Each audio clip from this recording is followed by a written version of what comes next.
Welcome to the Productpreneur Podcast. I'm your host, Nicole Jelarzak, product development and marketing coach and mom of three. Learn from and get inspired by women entrepreneurs killing it in the product space. Each episode, we will share the latest trends, proven strategies, and inside secrets of the product world, all designed to give you greater confidence to create your own success through a product venture. Let's do this.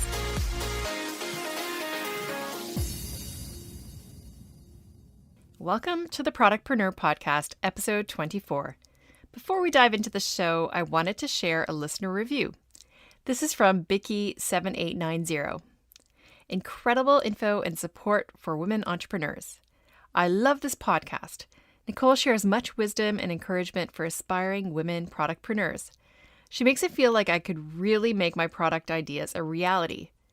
Women, mothers in particular, have amazing ideas for products to make life easier, but often let them lie. This is a must listen to if you're a woman with great ideas. Thank you, Nicole. Thank you so much, Bicky, for this incredible review. I personally read and cherish every review, and it is the thing that helps others find the show. So it would mean so much to me if you could leave a review by going to Apple Podcasts, subscribe, and write a written review. And now I'm excited to introduce you to our guest today, Heidi Avery, founder of Ruby Crate. Ruby Crate is a brand new subscription box designed with tweens and teenage girls in mind. Sure to delight, it is filled with gems, treasures of beauty, style, and self-expression to be enjoyed each season. It's the gift that they look forward to throughout the year, delivered right to their door. At the time of recording, Ruby Crate had just launched a couple of weeks prior, and Heidi mentioned that you could order from the first shipment that goes out in October. Since then, the first set of October boxes have sold out, but you can now order for the December holiday boxes. Be sure to order now while supplies last. Enjoy the show. Welcome to the show, Heidi. Thanks for having me, Nicole. Yeah, I'm so excited that you're here. In fact, I wanted to share with the listeners just how we know each other because I think it's an interesting story. We went to an all-girls school growing up here in the town of Oakville, Ontario, and I call it a town, but it's actually a city. I think they still want to call it a town. But anyway, we went to school here together, and then we went our separate ways, obviously, to university. And then I know you were at an advertising agency and I was in marketing. And I think you even worked with my husband at some point. I did. Yes. Yeah. Yes, I did. That's so Yeah. funny. He was a client. Oh, that's funny. And then we got connected later on. We both moved back to Oakville, as a lot of us have done. And we started chatting again. And we were both part of different network marketing companies at the time, I remember. And then we just kept talking. And then you recently joined my masterclass about launching a product. And I was intrigued as to Heidi's all of a sudden joining my masterclass and what's happening. And so it turned out you were launching your own product. And it's a subscription box, as we've already mentioned. And so it was just so cool that our lives keep intertwining. So I just wanted to give a bit of a background as to how we know each other. And it's so cool that you have launched this amazing product. Yeah, I mean, I think it's neat to obviously reconnect with you. You know, we went to school together so many years ago, and obviously we have a lot of common friends. So I'd love to be able to support your business, and if there's a way that we can sort of help promote Ruby Crate. So yeah, excited to be part of this for sure. And so I've already spoken a little bit about your background, but can you tell us about your journey to starting Ruby Crate? And have you always wanted to be an entrepreneur, or what were your aspirations? Sure. Yeah. So as you mentioned, my background is in marketing and advertising. I have worked in the ad agency for, gosh, I'm dating myself, but over 20 years, worked on different kinds of brands, service brands, CPG, retail, beverage, different kinds of places, small agencies, large. And about couple years ago, 3 years ago, I sort of needed just to kind of take a pause. And I actually decided to move into the non-for-profit space. So that's kind of where I've been for the last couple of years. I'm the director of marketing for Christian Mission, which is a charity in Oakville that helps vulnerable families and individuals. And I love it. It's very rewarding giving back to the community. But I sort of was feeling this sort of need for a bit of more of a creative outlet. And the whole idea of being an entrepreneur is always something that's interested me. But the idea of like, if I'm going to become one, what actually am I going to do with it? So obviously that's the biggest challenge of all is kind of what is the product or service that you're going to offer. And then as I sort of started to kind of think through it a little bit, the pandemic hit. So everyone is at home. Everyone has a lot of time on their hands, right? They're maybe taking up a new skill, they're reading more, they're exercising more, or exercising less. And one night I actually was sort of looking at subscription boxes because I wanted to order one for my daughter. My daughter is 12, almost 13. And as I did a little bit of research, there was a ton out there, but nothing really in Canada for the teens and tweens target. So I remember it was like really late. I couldn't sleep. I had all these ideas in my head. And I said, oh my gosh, what if we actually came up with something that was just for them? So almost think FabFitFun, but for girls their age that have, great fun little products and items in there that really are tailored to more of their interests and likes. So that's kind of how sort of we stumbled upon the idea. And that was like, really late at night. And then the next morning I kind of woke up and said, was I crazy to be thinking that? And sort of, talked it through with my husband, who's also an entrepreneur, and he's very supportive. So he said, you know what, let's go for it. And that's sort of the where we started and how we landed on, okay, I think we can come up with this cool idea for girls. Love it. Actually, that's so interesting because I was going to ask you how COVID has either helped or hindered your process of launching Ruby Crate. And it sounds like it's helped you because you had the time to go through and research things and you were home and sort of thinking about opportunities. Or maybe you weren't thinking about opportunities, but it just sort of fell in your lap, so to speak. And so I think that's really interesting because I feel like COVID in a way has spurred a lot of creativity in people to come up with different ways of making another income. And so, yeah, I just wanted to chat with you about that. Like, has COVID either propelled you in a way or Yeah, I mean, I definitely think that because we are home, we have more time on our hands. It has helped us because we've had more time to kind of think through scenarios and business plan and what are the sort of challenges, almost did a SWOT. So because we had time to do that and we were home, we weren't commuting somewhere, it really kind of helped us get focused. And I think, I joined a few subscription based Facebook groups, which gave me a lot of sort of tips and learning as to these are the things you need to consider. And again, I think if we were all in our full-time jobs, there wouldn't be that time to kind of sit back and really think through this new business idea and business concept. right? Yeah, that's so cool. And so, can you tell us more about Ruby Crate and what's in it and how does it appeal to teens? So, as you mentioned, Ruby Crate is a subscription box specifically tailored to tween and teenage girls. So, from an age perspective, we're looking at girls from sort of 9, 10 till about probably 15, 16. The whole idea of subscriptions is you sort of sign up and you get it's either some boxes are monthly, we're quarterly. So, you would get a box every season. So, fall, winter, spring, and summer. And then there's also options if you just want to try it out, just a single box. And we have a birthday box. So the birthday box comes with some fun items for the girl, as well as birthday decorations, a customized birthday card.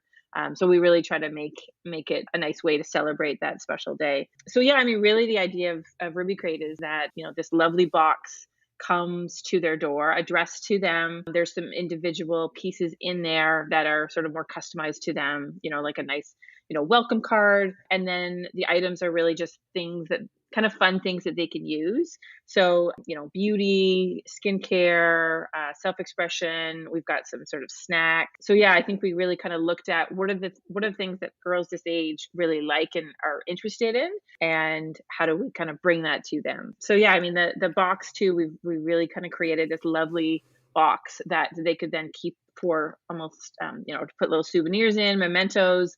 So again, it's not just about the stuff that's inside, but it's about the experience that that they're getting. This lovely box, they open it up, and it's that whole idea of unboxing and kind of trying different things. Cool. Yeah, it's a lot of surprise and delight, as I Hmm. understand, with subscription boxes. They don't know what they're getting, which is part of the appeal. It's just like this big surprise. Yes. I know one of the subscription boxes has a lot of samples, like more samples than real size product. Did you choose either way, like real size or sample size?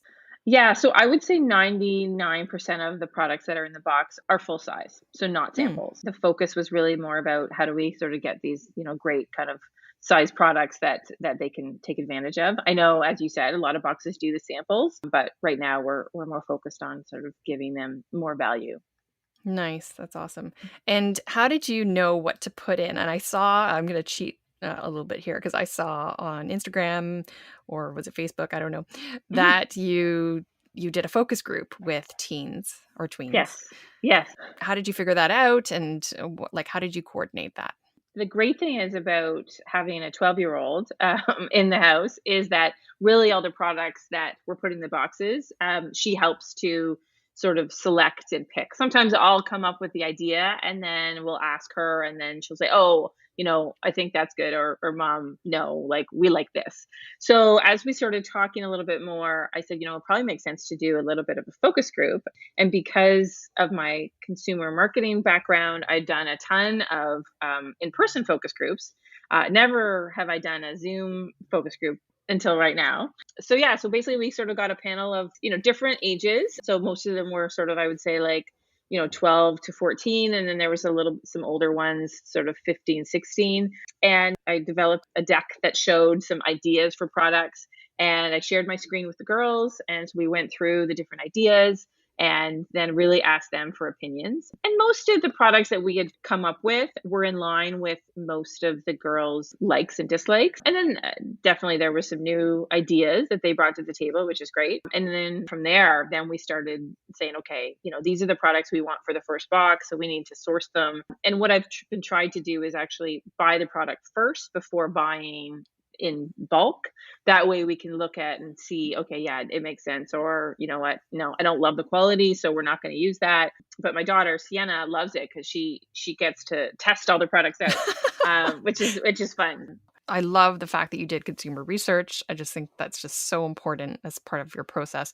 Did anything surprise you, and like did you pivot in a different way because of the research, or did it just validate what you already knew? I think it validated the idea. And I will say, like, before we did the research, I did ask some opinions of other moms that sort of are in the same space as to, is this something that you would pay for? And outside of the Zoom call, I did do just sort of like a Google survey that I sent out to maybe 100 people, just asking for opinions as to, if is this something that you would buy for your daughter? How much would you spend? What would you like in it? So again, those are all things that help to validate, what, there's an idea here. So let's see how we can bring it to life. But yeah, I agree. I think, doing research in some sort of form is so important to make sure that you have an idea that will be appealing to most. Absolutely. I'm totally 100% with you.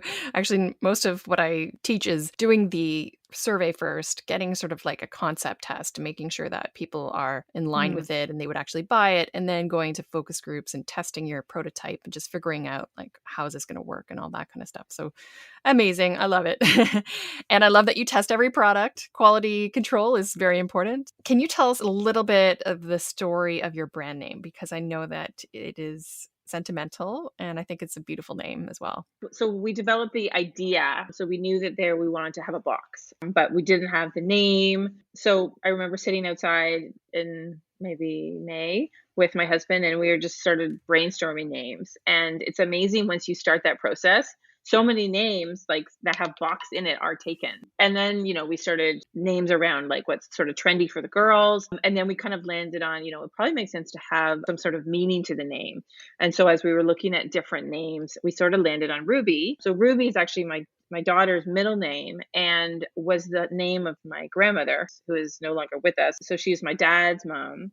And she was just salt of the earth, lovely person, such a lovely friend to all, very generous, very kind. And we just thought, you know what, we love the name Ruby. And we just thought it would just be a really nice tribute to not only my daughter, but to my grandmother. And then we kind of landed on Ruby Crate. And we like the idea of crate because it's different, it's a bit unique. Yeah, and that's really how Ruby Crate was born. Cool. I love that. I love the name. It's Hmm. beautiful. Hmm. And how about the actual marketing and like going through the packaging, website design, and all of that? Did you DIY that or did you outsource that? I know with your marketing background, you could probably do a lot of that. Yeah, so once we had the name, I knew that I wanted a really great design around it because I think with these boxes, the brand, the box is so integral to the experience. So again, it's not just what's inside, but it's sort of like what's packaging all the great stuff inside. I wanted to invest in a designer that could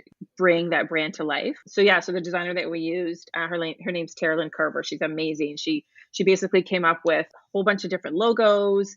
And then, I will say I struggled because I loved all of her work. And so it was really hard deciding which logo we should go with. So finally I made the decision and I pushed ahead, which I'm really happy with where we ended. And then, she developed the box and then it came from there. So she has sort of been a partner with us from a branding perspective. And then from a website, it's all built in Shopify, which is really easy to use. My husband is also very tech savvy, so he helped me with that. But I will say, like, a lot of my learning has been all about e-commerce. I Mm. never knew anything about it before, really. I purchased things online, but I never really understood the back end. So I will say that's been a big learning curve, but I really enjoyed it. It's been great to kind of understand the process. So we basically built the site ourselves. But yeah, I think between sort of my designer, my husband, and myself, we've been able to kind of get everything done. Yeah, that's great that you could also leverage your husband's skills in entrepreneurship and also tech, Hmm. and then your Yes. marketing background. And it sounds like you make a great team. So that's amazing. For sure. So far. How do you manage the distribution and logistics of that? So do you ship it out yourself or Yeah, my idea was to start small with subscription boxes. It's really all about scale. So the idea was we would start small and we would distribute and ship within our garage, that kind of thing. And then I think once you get to a certain point, then it's the discussion of, okay, do we need to outsource to a fulfillment house, that kind of thing. But right now, we're small enough that we can do it in house. And I think too, from a starting a business, I want to make sure that each crate that is done is very custom and the customer service is great and they have a great experience. So Mm, definitely have my hands in all of that. But yeah, I think in the future, hopefully if Ruby Crate takes off, we'll want to look at how do we scale and what other partners we use from a logistic perspective. right. I think that's really smart is just to start conservative, start small, test it out because you're still Hmm. in sort of the prototype phase. Although you have launched, but Sure. you are like you might change certain things. So you might want to just tweak things as you go and then as you build more momentum, that's when you just go big. Definitely. Definitely. For Yeah. sure. For sure. Yeah. I mean, I think, Yeah. although, yeah, as you said, I've launched, I think the real test will be once everyone gets their first crate, right? And hopefully the response is very positive. Right. Yeah, exactly. And actually, when did you launch? It was a couple weeks ago or It was interesting the day that I launched, which I didn't really even know this, kind of, it wasn't in my conscious. But the actual day we launched was my grandmother Ruby's. It would have been her 103rd birthday. So it was actually her no. on her birthday that yeah, I was driving and I looked at the date and I realized it was her birthday.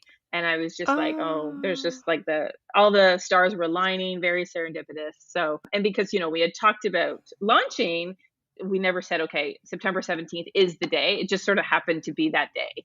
I kind of wanted to do it on a Wednesday, just middle of the week, that kind of thing. And yeah, so it was very, very special that Oh. that was the day. That is crazy. That is Hmm. not an Hmm. accident. I think that's so No. cool. Yeah. Wow.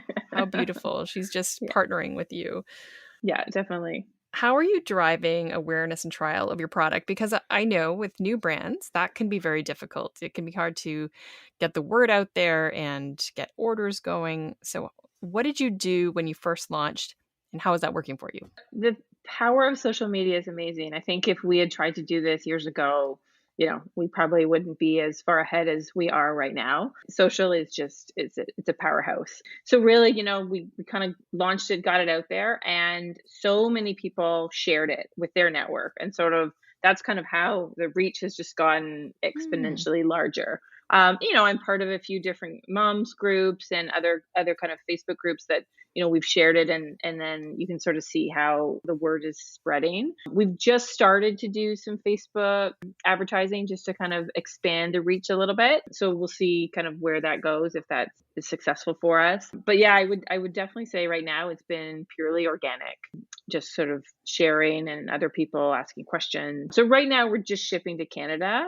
I have had a few people respond from Bermuda, from Australia, from the US to say, like, can I have a box? So the idea was to look at sort of what the response was, and if we do need to go internationally. But the idea was, this is really the Canadian box, and really there's no other Canadian boxes that are targeted to teens and tweens out there. So really want to kind of make sure that, our Canadian audience gets exposure to it. I think that's great. Very smart to start locally and then grow as you find demand and as word gets out. And it's great that you're using your networks and you're leveraging that, because as we said, it's your first launch. Probably don't want to spend a ton on ads until you know you got it right. So it's great that you're starting organically. And did you have a target sales in mind? Because I remember I've seen on your posts that you're 50% sold out. So did you have like a certain number of boxes that you started with? Yes. And the reason I did that was, obviously we order and get these boxes custom made. So I needed to order enough to make sure that I had, and obviously the amount of product that we're purchasing that will go in the box. We have about 15 left until we sell out. And then, yeah, we'll start shipping right after Thanksgiving for the first October boxes. And then in December, that'll be the next phase of boxes that'll go out before Christmas. So again, that can be used as a Christmas present for the girls. Oh, nice. Okay. So you set up, you're going to do boxes at 4 times a year, and you order basically Yes. per that. And out of that whole process of what we just talked about, what did you find the most challenging? I think the e-commerce piece, again, just all the learning, because, I have a good marketing background. So from a branding perspective and what would motivate people to buy, that all was very sort of intuitive. But I think that the learning around sort of the e-commerce side of the business and just the financial side, I think that's more what I need to kind of keep myself learning. And again, that was more new information versus the whole marketing piece and promoting it. Yeah, I was going to ask you about that. Like, how has your marketing background helped you in your launch and your process and everything that you do? It sounds like it has, but I wonder if you can speak to that. Definitely. Yeah, I'm very happy that I do have that, because it really helps as you sort of think through even products that are in the box and then how to position them in a social post. A lot of my experience has been with digital and social media. So that is helpful when, you're kind of, and obviously right now we're doing all our own social. My designer helps with some of the images that we use, but some of them we create on our own. So definitely that experience helps to craft those messages. But yeah, so I think that piece too, for sure, like I've really been able to use that learning and that experience to kind of know how to market the box. But again, it's a subscription box, which is a different market that I've ever done before. So lots of learning, but it's very exciting, and I'm really passionate about it. So I think when you have passion for something, it naturally comes, versus if you're sort of in a space where you don't love what you're doing, it's so much harder. So I feel like I've really kind of found this really amazing, cool niche that I think I can really grow with. That's so cool. It does sound like you're very passionate about it, which is amazing. For people who don't have a marketing background, what would you say to them? If you have time, if you have some sort of investment, I think you're building your brand and building your social presence, because that's really where we sell right now, is important. And I would sort of try to allocate some time and investment with either someone that could help you develop that. Because I think, again, you really want to be relevant, you want to be authentic when you're writing content. And it can take forever. Like, you can be writing a post and deleting it and writing it over again. So, I almost feel like you need to kind of look at what your skills are and your strengths, and focus on what you can do the best, and then what you need help with, like really sort of invest in that, because I think that those things will help you in the long run, for sure. That's so true. And do what brings you joy as part of your business, because as solopreneurs and entrepreneurs, we tend to want to do it all. And sometimes it doesn't bring us joy. And secondly, we're not great at it. And so outsourcing the stuff that is not our top skill is a really good point. And what are some of the key wins that you've had to date? I know you've just launched, but perhaps you could talk about some key wins you've learned along your journey. I think for me, the interest that we have got since we launched has been amazing. I knew that there was a really good idea with Ruby Great and there was unique and there was a niche, but I just figured just all my friends would buy it to support me. But what I'm seeing, which is great because you want your friends to be doing that, but which is great is we're seeing lots of others that I'm not connected with at all that are emailing, asking questions, purchasing. So I feel like that is very unexpected and very exciting. I'm trying to sort of get the word out to other different kind of subscription sites, kind of aggregate different boxes. So there's a site that sort of posted about Ruby Crate. So that was kind of fun that, we're getting some sort of organic reach that way. But I think for me, it's really about sort of the response and even just people's comments about, oh, wow, this is such a great idea. Like, I think that really, really helps to kind of urge you on to think about other things that we can be doing and bringing to Ruby Crate. It's so wonderful to hear feedback once you actually have launched, because then that gives you that validation that, oh yeah, it is a good idea, and the momentum that you need to keep going, because it's a lot of work and you've put a lot of blood, sweat, and Hmm. tears into it. And then once you Yeah. launch, it's like, what's going to happen? But then Right. that feeling Yeah. of validation that you get from everyone is wonderful. When, the first few days and the orders were coming in, and every time there was one, I was like, oh my gosh, another one. It was just exciting to see that. And I think from a back end perspective as well, because we obviously manage the back end, you can see them coming in and what they're ordering and if there's any comments. So definitely it's an exciting process. Yeah, that's so true. And that's the great thing about a product business is that you can see those orders come in and they come in when you're sleeping. So you've done the work and you don't have to keep spending the hours trading time for money, basically, is what I like to say. You have already made the product and then you get a multiple of different orders and you've done the work. So the work that you've done, you've invested and it pays off exponentially. So that's so cool. Yeah, well, it was interesting when I took the masterclass because I think I was just about to launch, but I definitely wanted to be part of it. And so it was great because a lot of what you were talking about, those are the steps that I went through. So Oh, I felt like it helped to validate that, okay, yes, I made the right decision. I followed the right process. So definitely that did help me as I was just about to kind of press the button to launch. yeah, I love it. Well, you definitely did follow a great process, it sounds like, with your research and everything that you put into it. And I wanted to ask you actually, have you been able to partner with any brands to offer not only the products, but sort of some exposure on your box? My plan as I launched was, I wanted to kind of get Ruby Crate out there and get some great products in the box. And then, we've been working on sort of a kind of a vendor or sell sheet type of document that then we could kind of go to companies and say, this is who we are. This is, these are the subscribers that we have, just so we had a little bit of sort of experience behind us. But it's been great because prior to that, we have partnered with a few local companies that do products that those will be in the box. I think one will be in the box in October, and then probably some other ones will potentially be in December. But that is the idea, is that we would partner with these companies that they could have branding within our space.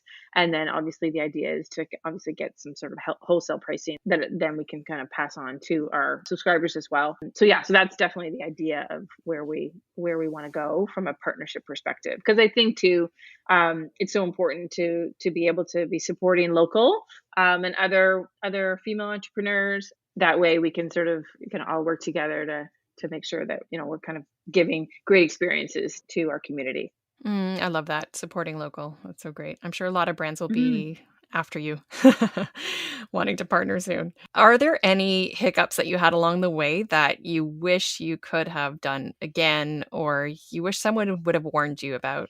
I don't think I don't think we've run into any like big snags. I think, from a learning perspective, I had to learn quickly on e-commerce and from a just setting up a business. I've never done that before. So I kind of had to figure out, okay, what are the steps? So I needed a business license. I needed an HST number. So I think those are things, like if there's like a checklist, as to, and maybe there is, I just didn't find it, to say, okay, if you're setting up this business in Canada, these are the pieces that you need. Because as I said, Mm, I am part of some of these Facebook subscription groups, but a lot of them are based in the US, which are right. different than what we have here.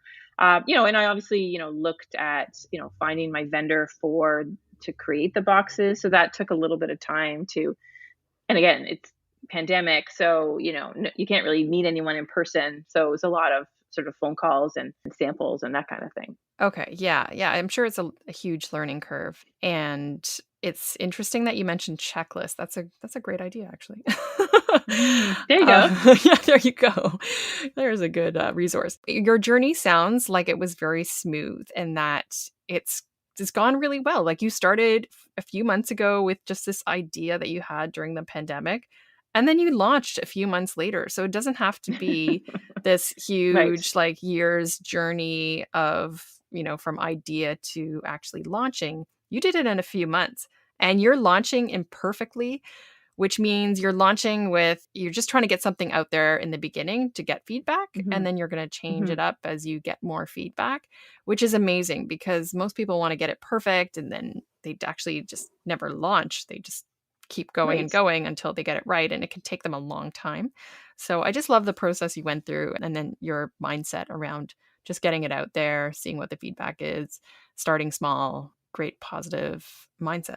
And I mean, I think too, as we were working on our website, I would be testing and changing this copy and this visual. And, my husband was great because he's like, you just need to get it out. No one is going to be this nitpicky like you are, and which is great feedback because you're right. Like I needed to kind of press go, and we did, and it's been great. The response has been great. Really, there's been kind of no negative comments at all, which is great because you always think, okay, once you kind of get it out there, what will people say? But yeah, no, we've been super happy with the response and how people are sort of rallying around the crates. Yeah, and our Instagram following grew huge. We're up to more than 100 followers, which is great because we sort of feel like we've been able to kind of expand the reach. And I think who's following us is not only moms but their daughters who actually are the recipients of the box, and that's really what I want. I want the girls that will be receiving the boxes to kind of be part of the family, because my hope is that once they get it, they can do the unboxing video, they can take some pictures and really kind of be part of their story. Yeah, for sure. They'll be your biggest ambassadors. Yeah, so my next step is really to start to look for some influencers potentially in their Mm. space that we could send a box to, that they could sort of promote it on their channels as well. So there's lots of ways that we're hoping to grow Ruby Crate. Just exciting to kind of get the word out. And Yeah, I think that's a great idea, getting influencers involved. What is the one thing you'd love to have help with? I think I'd love to have help from a financial perspective. So like for my own personal, I use an accountant to do my personal taxes. So definitely we'll be using them as well for this. So I think it's manageable right now, but I feel like at some point, from a bookkeeper perspective, that'll probably be something that we'll need to kind of bring in-house, I think. Yeah, I mean, I'm a very organized and detailed person, so right now it's good, but I think as we scale and we get bigger, I want to make sure that my focus is on about promoting the business with partnerships and less about sort of the back end of like the financial stuff. And what are your future ambitions for Ruby Crate? How do you foresee it growing? I would love it to be like the next FabFitFun. That would just be amazing. Obviously, they have millions of subscribers, but again, it's good to have a goal. We've also talked about, is Ruby Crate just for girls? Could we do a version for boys? I've had a lot of people ask, "Do you do Boy Crate?" And I was like, right now, no. I don't know if that would mean we have to change the name, but so that's an idea too. Is looking at sort of, can we replicate this for sort of the boy target? I have two boys, and I have my daughter. So it's not like I just have her. Right.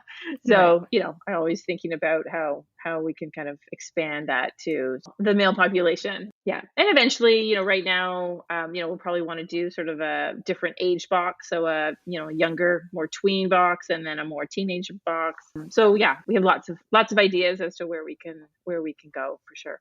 Yeah, I think boys are a great idea. It's hard to buy for boys. Mhm. So hard. It's really hard to buy for them. Mm, So totally. I used to get like the kiwi crate for my younger son, and it was more STEM type of activities, so which he really liked. Again, there's that idea of that. Yeah, so good to have ideas, and we're all about sort of where do we go from here. Right, right. So expanding in products and probably also geography as well, and then age groups. Yeah, I mean, if we expand into the US, like it's a huge market. And Absolutely. again, there are other boxes like Ruby Crate in the US. They're not specifically just for tweens and teens, but I think, that would definitely be somewhere we want to go. And I think from a whole e-commerce perspective, like that whole industry has just like online shopping is just taken off. So I feel like there's a good business model in the business, which is helpful to know that you've got something that people want. And I think as we live through this pandemic, and who knows what's going to happen in the next few weeks, I feel like it could help sort of increase our awareness and sales because people are at home and they want to kind of be active and be busy and just be happy with kind of where their current situation is. So Hmm. Yeah, yeah. e-commerce is just booming right now, and people are entering the market to get into e-commerce because it's booming, because people might have more time, they want to have another income. So it's a great time for you, and I think just people are looking for things to purchase that they don't have to get into a store for, and they're looking for great experiences, positive experiences for both them and their kids. So I think you've hit on something perfect at the perfect time. When we were researching about the whole idea of subscription boxes, like I didn't realize how many different kinds of boxes there are. There's like boxes for pets, like beer boxes, socks boxes, food boxes. Like it was just like, oh my God, like there's so many of them and different interests as well. So I think, we were really able to kind of think about this kind of unique space and really get out there. And that's the other thing too, like why I felt it was important to get out there. As you said, everything wasn't perfect, but I kind of wanted to get out there to make sure that we were the first to the market with this type of experience. So yeah, I think it was important to kind of make sure that obviously we had a functioning business, but that it was important to kind of spread the word. The subscription box business, it has exploded in the past few years. It just wasn't there before, and then all of a sudden, there's a subscription box for everything. I remember I looking at it, know. and I'm like, wow, you could just get anything Yeah. on a subscription.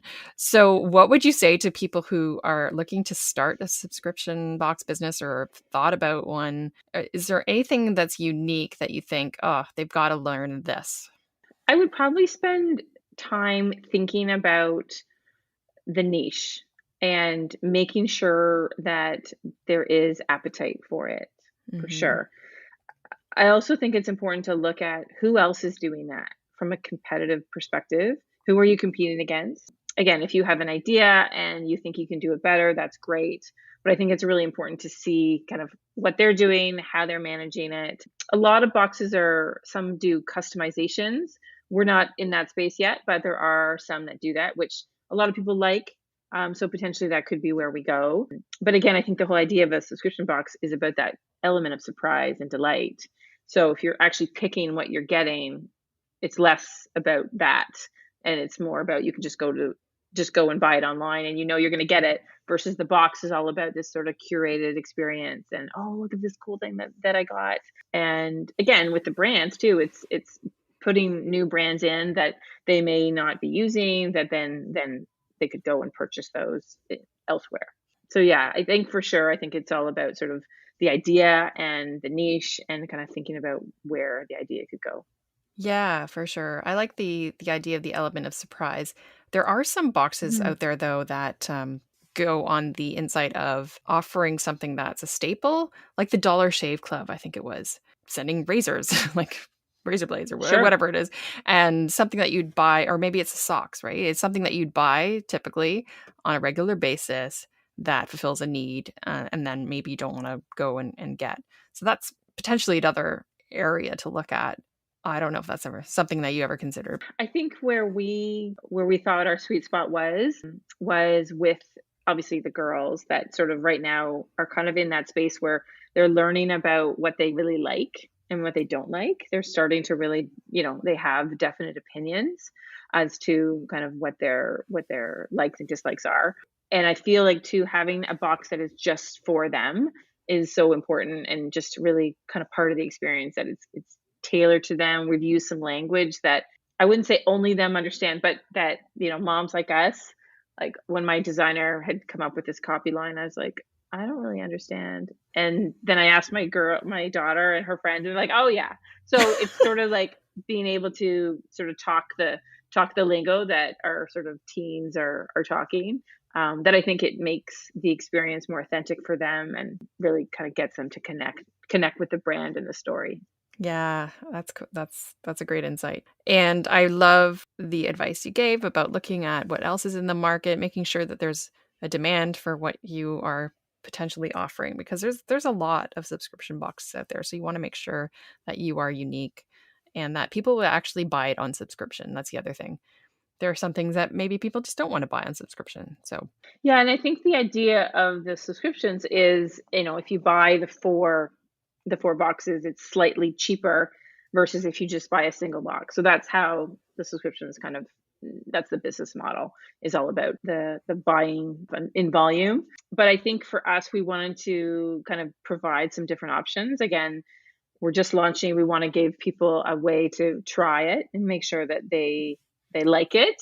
They like the experience before they commit to a full year. So the hope is that once they have one, they'll be like, "Oh, this is so great! I want to get more." But we were pretty impressed how many sort of full year subscriptions people are buying. hmm. So yeah, we're really happy with the response. Oh, that's another question I was going to ask you. I wasn't sure if you were willing to share, but what was your kind of interest in the full year subscription versus the trial, the one-off? As we were going through sort of the business model and what we were offering, at first it was just going to be the annual subscription. And then as I sort of did a little more research, I was like, you know what, I think we need to offer a single because I think some people may be unsure or they may just want one box. They may not want the four. So I'm really glad that we did that. And then we also have this birthday box and we've sold probably 5 or 6 of them already. So again, this is something that will be sent to your birthday girl. It has birthday decorations, a customized card. So again, another kind of fun surprise way to celebrate a special day. So yeah, right now we have sort of those 3 options and it's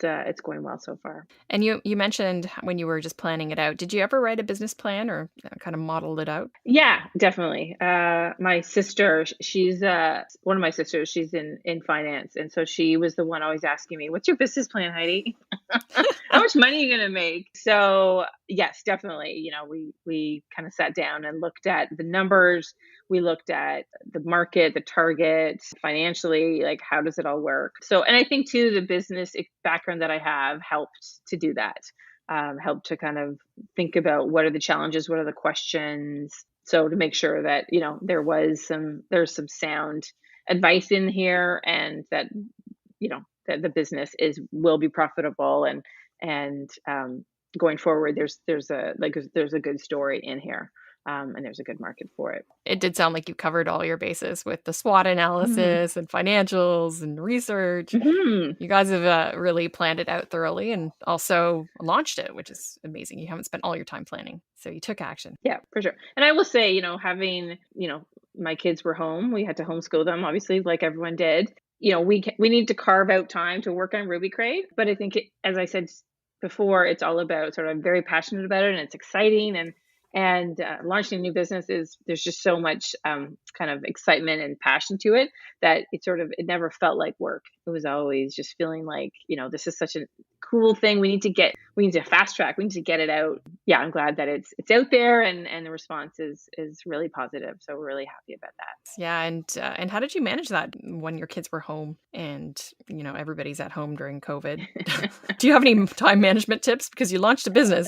So that's pretty cool. That's right. That's right.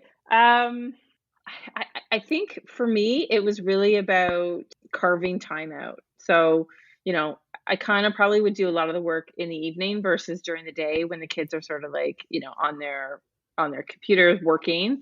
But yeah, I mean, it's sort of being able to kind of carve that, hour here, hour there, just to kind of be able to focus. So, I mean, my kids are older. They're not little guys, so they don't really need me all the time. But, definitely there's, with more people in the house and around, like it's hard just to kind of be focused and work. Yeah, I found the same thing. And during the summer, I was doing a lot of things in the evening, and once they Hmm. were already done their work during the day. So yeah, it's definitely a juggle and a balance. But since you loved it and you were so passionate about it, obviously you brought it to market and you didn't let that be your excuse.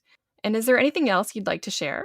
We've talked a lot about the process and the launch and all the kind of pieces that were involved, and really sort of the passion that we have for the business and the excitement. So yeah, I mean, my hope is that Ruby Crate will sort of catch on and grow, and people will love their first boxes. Again, we'll be shipping those out shortly in a week and a half, 2 weeks. So I think that will be the real test. Once people get it, do they love it? Do they want another one?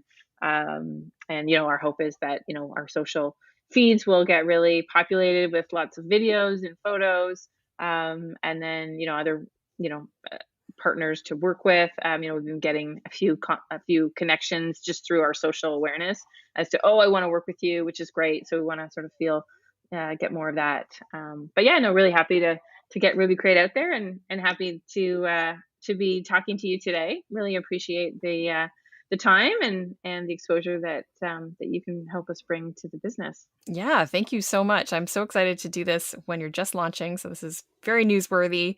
And I'd love for you to tell our listeners how people can find you and your products. So our website is rubycrate.ca. So it's really super simple. You can go on there and all the products are there to choose from. We also have our social handles. Facebook is at Ruby Crate Box, and Instagram is at Ruby Crate. So we're very active. If you have a question, you can always email me at info@rubycrate.ca. Cool. And I know that your first crates are shipping. When did you say? They are shipping the week of the 13th of October, so just after Thanksgiving. Okay, great. So people need to order it now if they want to be able to get that first shipment. Yeah, order by October 13th. And we have about 15 boxes left. So hopefully people can get in on that. And then, we'll message about our December shipment. We also have a promotion happening right now. It's 10% off your first order when you sign up for our emails. So if you go to our site, you'll get a pop-up and you'll put in your email address and we'll send you a promo code that you can use. Awesome. Well, thank you so much, Heidi, for all of your time and for sharing your wisdom and insights. And I'm so excited to see where Ruby Crate takes you and where it goes. I know it's going to be so successful. Awesome. Thanks so much, Nicole. Thank you for listening to the Productpreneur Podcast. If you loved this episode, we'd be so grateful if you could take a sec to subscribe, share it, and review it on Apple Podcasts. Your review will help more women build their own dream product business. By the way, if you have any feedback, comments, or questions, email me at info@nicoledelarzac.com. Until next time, keep dreaming up those product ideas.